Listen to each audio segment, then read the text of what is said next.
हाँ तो श्री राधे। हाँ तो बंधुओं, ये जो आपका परिचय इसको संस्कृत में कैसे दिया जाता है समझिए। इंग्लिश में सब जानते हैं, क्योंकि बचपन से इंग्लिश सिखाई जा रही है, पढ़ाई जा रही है। पर संस्कृत को क्यों छोड़ रहे हो भाई? संस्कृत जो हमारी भाषा है, संस्कृत हमारे वेदों की भाषा है, शास्त्रों की भाषा है, हमारे ग्रंथों में तो संस्कृत ही है। कोई कौन सा ग्रंथ इंग्लिश में बताइए? तो संस्कृत को क्यों छोड़ रहे हो? तो चलिए समझते हैं। सबसे पहले परिचय से समझना होगा आपको।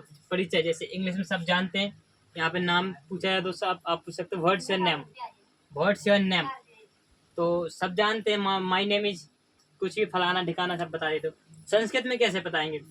संस्कृत में पूछना है तो आपको बताना है भक्तः नाम किम। संस्कृत में भवतः नाम किम, भवता मतलब आपका, नाम मतलब नाम, किम मतलब क्या है। भवतः नाम किम, आपका नाम क्या है, इसको संस्कृत में से बोलते हैं। तो आपको उत्तर देने के लिए क्या करना पड़ेगा? उत्तर में मम नाम रामः, जैसे किसी का नाम राम है तो वो मम नाम रामः। जैसे कि माई नेम इज राम, कोई इंग्लिश में बोलता है तो मम मतलब होता है मेरा, नाम मतलब नाम, राम मतलब राम, तो मम नाम रामा। ऐसे आप बस आप बता सकते हो। कितना इजीली है, जहाँ तक इंग्लिश से तो इजी ही है। जैसे कि इंग्लिश में कुछ बोलना सकते, वर्ड्स से नेम किसी किसी को समझ में ही नहीं आता। जैसे माणिका निका राय लक्ष्य वाय, तुम्हारा नाम क्या है? अब इसको कैसे समझ में आएगा बताओ? अंग्रेज जो बोलते हैं तुम्हारा नाम क्या है, पता ही नहीं चलता ना, समझ में ही नहीं आता। अंग्रेज वो और भी अलग तरीके से बोलते हैं। जैसे ही अपनी संस्कृत भाषा है, इसको सम्मान नहीं चाहिए, गर्व से कहना चाहिए कि संस्कृत भाषा भी हमारी प्राचीन भाषा है, जो सबसे प्राचीन और पुरातन है। तो समझ इसी प्रकार माता का नाम जैसे पूछेंगे तो भक्तः मतलब आपका पता ही दिया। भक्तः जनन्याः, जनन्या मतलब होता है माता का नाम, जनन्या। भक्तः जनन्याः नाम किम, भक्ता मतलब आपका, जनन्या मतलब माता का, नाम मतलब नाम, किम माने क्या है। तो आपकी माता का नाम क्या है, स्पष्ट हो गया। अब यहाँ पे लगाना आपका मम जनन्याः, मम जनन्याः नाम जो भी हो एक्स वाई जेड। यहाँ पे इंग्लिश शब्द यूज कर सकते हैं, क्योंकि समझ में भी आना चाहिए ना। कि आपको यदि संस्कृत की ओर समझाएंगे तो उतना डिफिकल्टी रहेगा आपको, क्योंकि संस्कृत के शब्द है आपको शुरू से पढ़ाए गए हैं, तो आपको थोड़ा उनमें उन शब्दों को आपको अच्छा लगता है, इसलिए इसी प्रकार आपको इसको भी अपने शब्दों में मिक्स करना पड़ेगा। जैसे कि जनन्याः, कितना अच्छा नाम है जनन्याः, उसमें मदर, मदर क्या होता है समझ में नहीं आता कुछ। भवतः मतलब आपकी, जनन्या मतलब माता का, नाम मतलब नाम, की माने क्या है, आपकी जनन्या का नाम क्या है। तो इसको आप कैसे बोलेंगे? मम जनन्या नाम जो भी हो। इसके बाद आता है तीसरे नंबर पर पिता का नाम। पिता का नाम भवतः जनकस्य। पिता को कौन कौन जानता है? पिता का संस्कृत में क्या कहते हैं? जो भी जानता हो कमेंट में जरूर बताएं। भवतः जनकस्य, जनकस्य मतलब पिता का नाम, नाम किम मतलब नाम क्या है, आपके पिता का नाम क्या है। तो यहाँ पे आएगा आपका उत्तर वही आएगा सेम इसकी तरह। जैसे कि इंग्लिश में पूछते हैं what's your fathers name is, what's your father's name, तो आप आंसर क्या दे दो?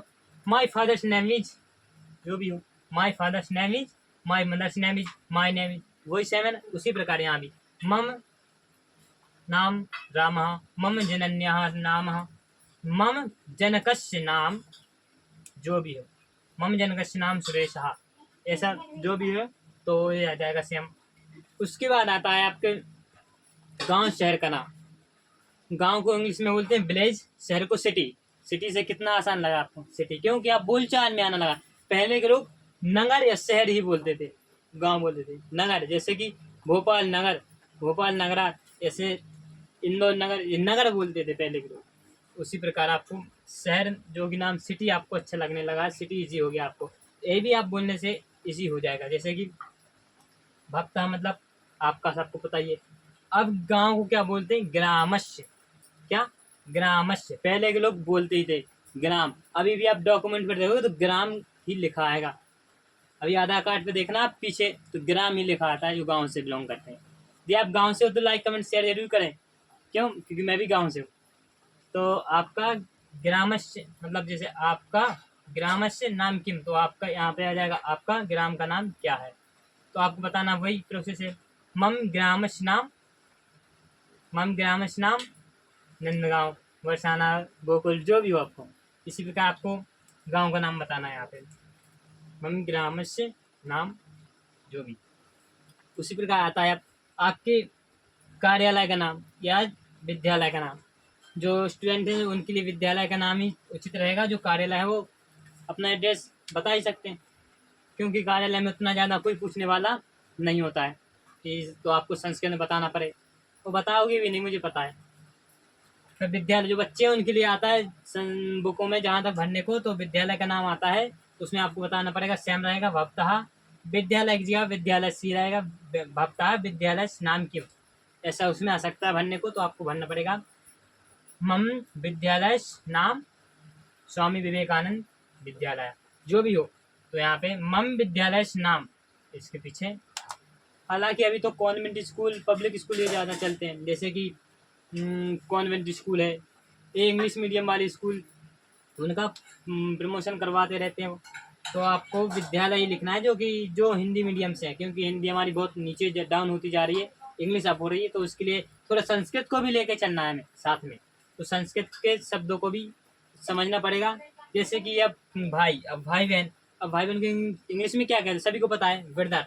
अब तो एक और शॉर्ट नाम हो गया ब्रो, जबकि ब्रदर सिस्टर ये थोड़ा डिफिकल्टी रहता है बोलने में। तो भाई को जैसे बड़ा भाई है तो उसको क्या बोला जाता है, अग्रजस, अग्रजा। बड़ा भाई को क्या बोला जाता है, अग्रजा। छोटा भाई है तो अनुज। हमारे यहाँ हर एक शब्द का मीनिंग है, जैसे कि समझिए यहाँ पे यदि इंग्लिश में पूछा जाए भाई, भाई के लिए क्या बोलते हो, ब्रदर, BROTHER, ब्रदर। अब इसको आपसे पूछा जाए कि ये कौन है, तो आप बताओगे दिस इज माई ब्रदर। क्या आप यह बता सकते हो कि छोटा भाई है बड़ा भाई? नहीं बता सकते ना, नहीं बता सकते, क्योंकि उसका मीनिंग ये ब्रदर मीन्स सिर्फ और सिर्फ भाई। छोटा और बड़ा इसमें कुछ है ही नहीं। लेकिन हमारे यहाँ हर एक शब्द का मीनिंग, हर एक रिश्तेदार का मीनिंग, तो हर एक रिश्ते का शब्द होता है। जैसे कि आप समझिए सिस्टर, SISTER, अब तो सिस बोलने लगे, सिस्टर सिर्फ कितना समझ में आता है, बहन, बस। छोटी बड़ी समझ में आता है कि नहीं आता। लेकिन हमारे यहाँ पे जैसे कि ये बड़ा भाई, इसके लिए बड़े भाई को क्या बोलते हैं, अग्रज, अग्रज, अग्र मतलब होता है अगला, तो अग्रज। जैसे छोटे को क्या बोलते हैं, अनुज, अनुजस, यहाँ पे आएगा नाम में अनुजस, तो अनुज बोला जाता है छोटे को, तो बड़े को बोला जाता है अग्रज। है कि नहीं हमारे यहाँ। जैसे कि अंकल, अब आ जाता है यहाँ पे अंकल, UNCLE। अब अंकल में क्या बोलते हैं यहाँ पे, हमारे यहाँ अंकल में बोला जाता है चाचा। हिंदी में क्या, चाचा। यानी जैसे इंग्लिश में शब्द एक ही है अंकल, उसी का उसने बना दिया चाचा, मामा, काका, तो ये सब एक ही शब्द का बना दिया।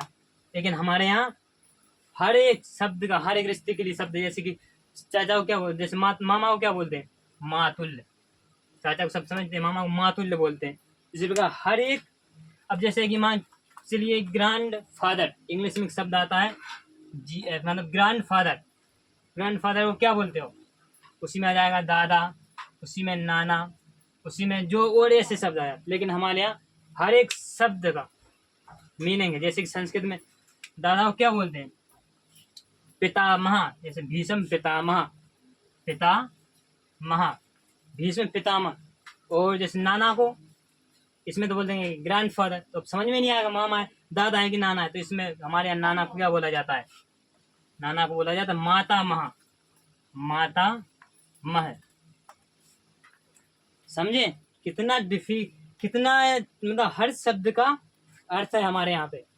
हमारे संस्कृत भाषा में हर शब्द का अर्थ होता है, लेकिन इंग्लिश में कोई उतना ज़्यादा नहीं। लेकिन मैं बुराई नहीं कर रहा इंग्लिश की, क्योंकि मैं भी इंग्लिश के शब्दों को यूज करता हूँ।